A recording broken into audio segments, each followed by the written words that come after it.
ভাৰতৰ চন্দ্ৰযান ৩ সম্পৰ্কে কেইটামান জানিবলগীয়া কথা। চন্দ্ৰযান ৩ কোন তাৰিখে মহাকাশলৈ প্ৰেৰণ কৰা হৈছিল?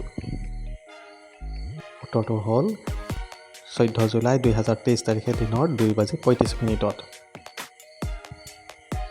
চন্দ্ৰযান ৩ কোন তাৰিখে চন্দ্ৰপৃষ্ঠত অৱতৰণ কৰিছিল? উত্তৰটো হ'ল 23 আগষ্ট 2023 তাৰিখে সন্ধিয়া 6:03। চন্দ্ৰযান ৩ চন্দ্ৰপৃষ্ঠৰ কোনটো মেৰুত অৱতৰণ কৰিছিল? উত্তৰটো হ'ল দক্ষিণ মেৰুত।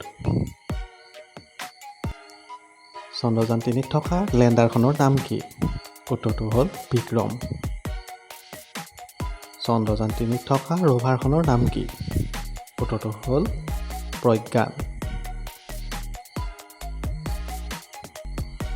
চন্দ্ৰযান ৩ মহাকাশলৈ কোনটো মহাকাশ কেন্দ্ৰৰ পৰা উৎক্ষেপণ কৰা হৈছিল? উত্তৰটো হ'ল সতীশ ধাৱন মহাকাশ কেন্দ্ৰ।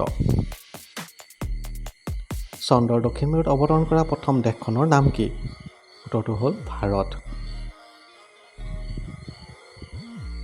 চন্দ্ৰযান ৩ অভিযানৰ সঞ্চালক কোন আছিল? উত্তৰটো হ'ল পি বিৰামুথুৱেল।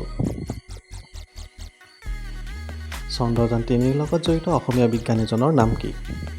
উত্তৰটো হ'ল স্বয়ন দত্ত। ইছৰোৰ বৰ্তমান অধ্যক্ষজনৰ নাম কি? উত্তৰটো হ'ল এছ সোমনাথ।